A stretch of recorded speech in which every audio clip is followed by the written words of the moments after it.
Rope Talk with Matt Juon. Welcome to, ladies and gentlemen, boys and girls, children of all ages, episode 12, Top Rope Talk, Quiet Corner TV on YouTube. Check us out. Unofficially sponsored by Real American Beer. I'm Man the Hunkster. We're wishing you a speedy recovery from your recent surgery. Love you, brother. Shout out my boy Moran. He's got the fucking WrestleMania 7 t-shirt on, which is the logo on the can of beer. the Real American Beer, gifted to Hulkster by WWE. That's a hell of a good Pilsner. My God, Real American Beer. Episode 12. This is our Backlash recap / preview of Saturday night's main event. And Backlash was a phenomenal overall show. We discussed it before we went on the air here. Yep. We both gave it 7.5 to 8.5, somewhere in that range. I gave it a Portnoy 8.2. Like we're talking about going to Giant Pizza, even though Giant Pizza a little Neapolitan. You don't like Neapolitan. I love Neapolitan. We had a Giant Pizza before we went on the air. Shout out. Giant Pizza. Davison, Connecticut. Since when? Like 86?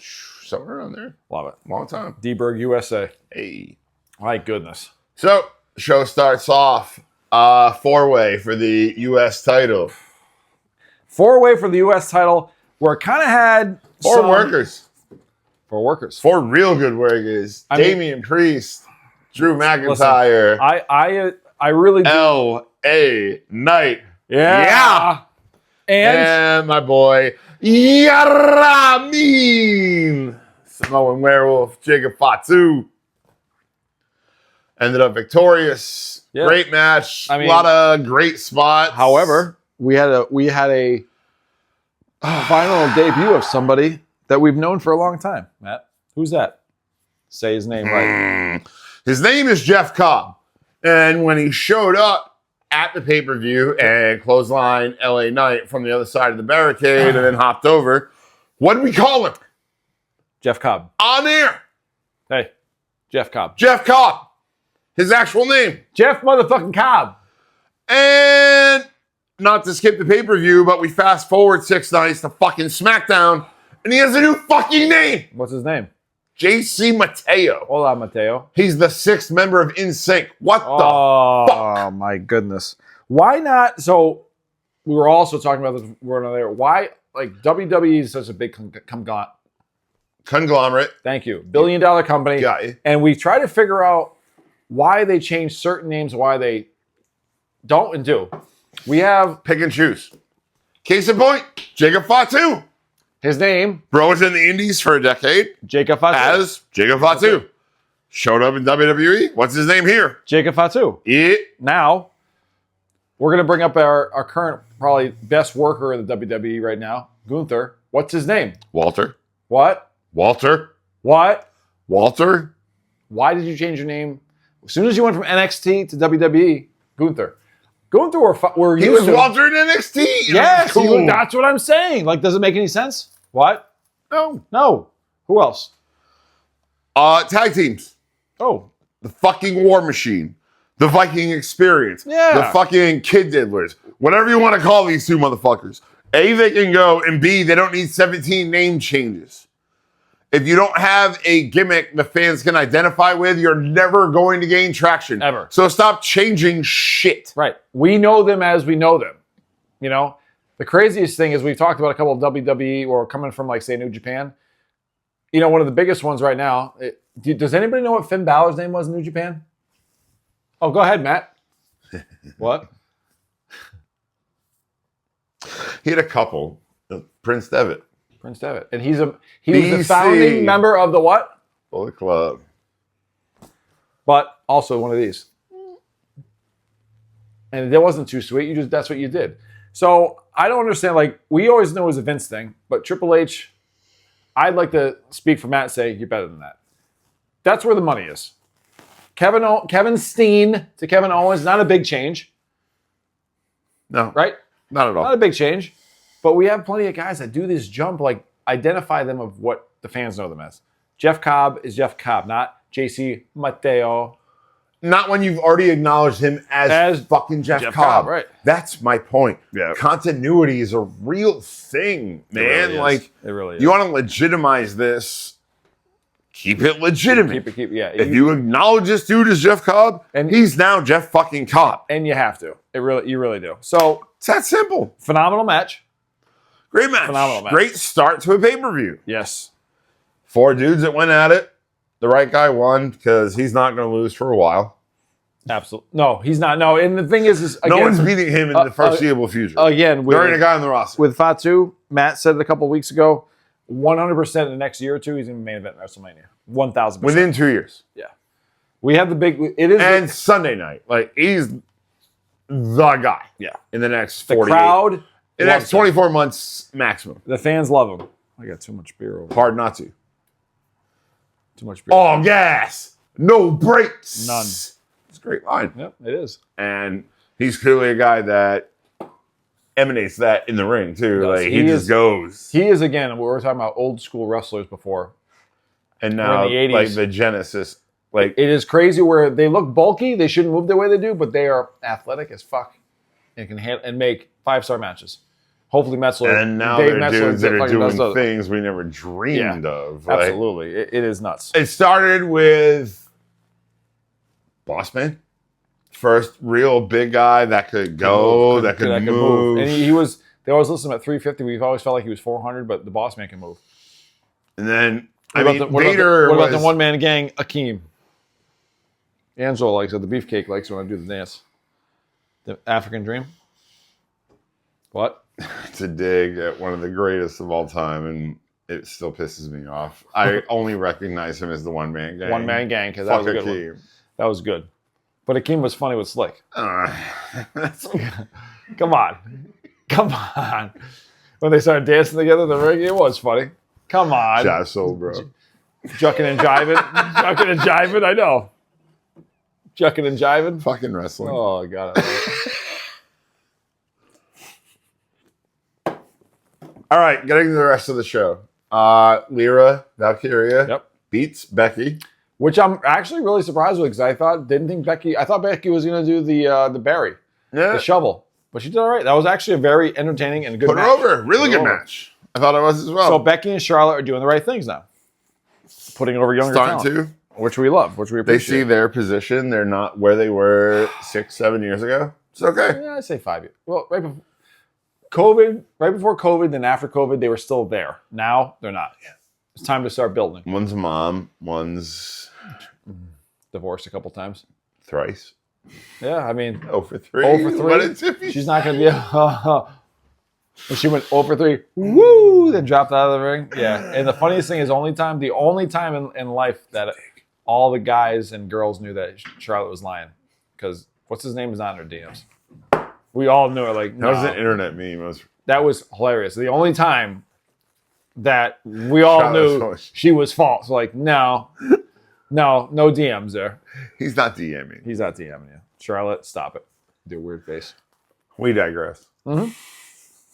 Back to the pay-per-view. Huge shout out to our man, Pat McAfee. Oh, my goodness. Pat, we love that you're a wrestling fan. We love your show. And my God, can you take a beating? You took a hero-size ass whooping. And you brought it. From a hero-size ass kicker. Oh, my goodness. We like to refer to as Walter. Because your chest still hurts. We understand. We saw, and the thing is, Matt, I was saying, like, we saw the show. Like, I watched the show. I was working at the prison on Monday. And the way you were talking, I'm watching your arm and the bruise you had right up here. I'm like, what the half the sleeve? Oh. He was talking to the dudes about taking some elbow shots. He's like, I think this is when Gunther hit me here. And you saw the replay, like, oh, that looks like it hurt. Pat took a beating. We call this old. I won't do it. We talk about old school. I might. Wrestlers like Paul Orndorff. What? Roddy Piper when Mr. T got in the ring at WrestleMania 1, they wanted to kill him because he was not a wrestler. He didn't pay his dues. So I feel like Walter is an old school guy that's like, I'm going to bring it. See if he can bring it back, just like Brock did. Lesnar was the same thing. Mm-hmm. He wanted to make sure you could fight. Pat McAfee, we love you. We do. And Gunther. And the nod after the match, yeah, I believe it was legit. That was like legit. That was an acknowledgement. That was 100%. Right. Because I gave it to you and you fucking took it. Yeah. Here's to you. And Gunther brought it. Good on him. Good on it. Real good on him. The main event of the evening. Hometown boy. What, 13-time champ? 14. 14? 14. Randy? 14. 14 times. Taking on the 17-time champ. Mister. Hey. It's the worst number. John Cena. No. That was a phenomenal matchup because John and Randy, John Cena and Randy Orton are pros, and they've wrestled for the last 20 years. And know each other, know what the crowd wants. Cena was Super Cena from like 07 to 10. How many times did they go back and forth with the title? Know what the crowd wants. Yeah, knows when they want it. The shocker, they're in Randy's hometown. The shocker, which I'm still kind of cool. Schmaz. Our truth. Our boy. The wrong schmaz. Wrong time. Yeah.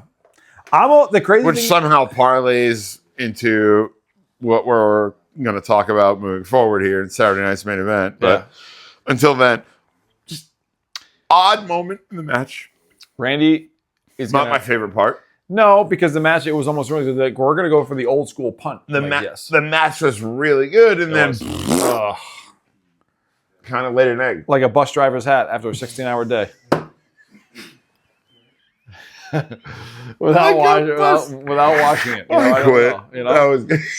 Good night, folks. Yeah. I don't understand why that happens. Hell, a corrections officer's underpants after a 16-hour day. Oh, you might know something about that. Yeah. You might have done one of those. Get right in the shower. That's all we got to do. Yeah. But that's made with the undies on? No, you got to take them off. Peel them off, unfortunately. So I don't know why I'm asking about your underwear. That's fine. We digress. We're brothers. Again. That's how we do it. So I loved the match up until then, but I knew like WWE is going to give John Cena his farewell tour. I'm okay because our truth is. I think he wanted a match with John Cena. With Truth. I think Cena wanted that, so they need a way to parlay into that. This was perfect. It went into the press conference. Yes. It went into him putting him through the table. Got him with the FU. Books the match for Saturday night's main event. Not the AA, the FU. Yeah. No, you know what? It was good. It was good. It was good. It was. RASSOIM. It's wrestling. That's why we love it. Now we're into setting up Saturday night's main event, which my thing is like what they're doing, what Triple H is like able to do with the retro music, with the theme of it. It's phenomenal. Oh, it's awesome. I'm going to watch it. The Titan rails when they walked in, like the old school feel. The ring looks different. Everything's old school. It's and awesome. Every one of them is been great. So we're on air right now. December. You know where it's going to be. The last one in Boston. The last one to end of the year. What? Cena's last match. It's probably, I'm going to call this right now. We're May 20th. It's going to be the last Saturday night's main event. John Cena is going to walk in with the title. Still. Really? You think he holds it right till? And you know who he's going to lose it to? To who? I know my pick. Back to Cody? Yep. And then, I know we're jumping ahead here. Then CM Punk is going to win the Royal Rumble. Main event 2 Manias in a row and then beat with Cody. He's going to beat Cody. My prediction, it's an early prediction, but we're going to talk about it again in the future. I'm calling WrestleMania 42 Punk, Cody, Night 2, Sunday for the WWE Undisputed title. Today is May 20th. It's a great day. 2025. By the way, RIP, 14-year anniversary. The Macho Man, Randy Savage. But also, we have to give an RIP to who? Oh. Sabu. We've had, it's a crazy loss because he had that last match with Joey Janela a couple weeks ago. I stayed up that night. The dude's 60 years old and brought it. The dude is 60 years old and brought it. The dude hit a concrete floor, knocked his ass out, busted himself open. It is crazy. Woke back up, finished the match. That's why us as wrestling fans, we respect wrestlers so much because especially in the ECW, GCW realm, these dudes. You want to talk about innovators? If you watch a table spot on a wrestling show, I don't care who's producing it. Thank Sabu for it. Yeah. Because no one brought that to the United States of the tables for him. Yeah. The Dudleys made it cool. Devon got the tables, Yeah. blah, blah, blah. Yeah. Sabu, They took that from him while they were still in Philly with him. absolutely. Period. Listen, barbed wire in matches. yeah. If you're a fan and you've seen Born to Be Wired, him and Terry Funk, you know what I'm talking about. Yeah. If you haven't, you need to give it a look. YouTube it. You'll get it there. It's 25 minutes of some really almost uncomfortable stuff. Yeah. But these are professionals. Terry Funk is a legend. It's pro wrestling, and it's fucking awesome. These dudes, including Mick Foley, they have sacrificed their bodies. They've given everything they can for this business that they love. Yeah, it is bonkers. And this is a dude that did that. And we just lost him, and it fucking sucks. And just a phenomenal overall performer. So rest in peace, Macho Terry Man Brunk and Macho Man. 14th year anniversary of Macho passing as we're recording. All right, we are going to close this episode out. We're going to close this out with some more Real American beer because episode 13 is right around the corner. 13. We've been going lucky or unlucky. It's 13. We're going to be making it happen because what are we? Wrestling fans. Being wrestling fans. Top Rope Talk. Subscribe. Quiet Corner TV. Quiet Corner TV. On YouTube. Quiet Corner TV. Subscribe. Comment. Questions. Show suggestions. Just bring it. We appreciate the interaction. Brought to you by... Unofficially, Real American Beer. Hulkster, we're still shouting you out. It's a delicious Pilsner. Here's to a speedy recovery. Where wrestling fans can be wrestling fans. Cheers. Till next time.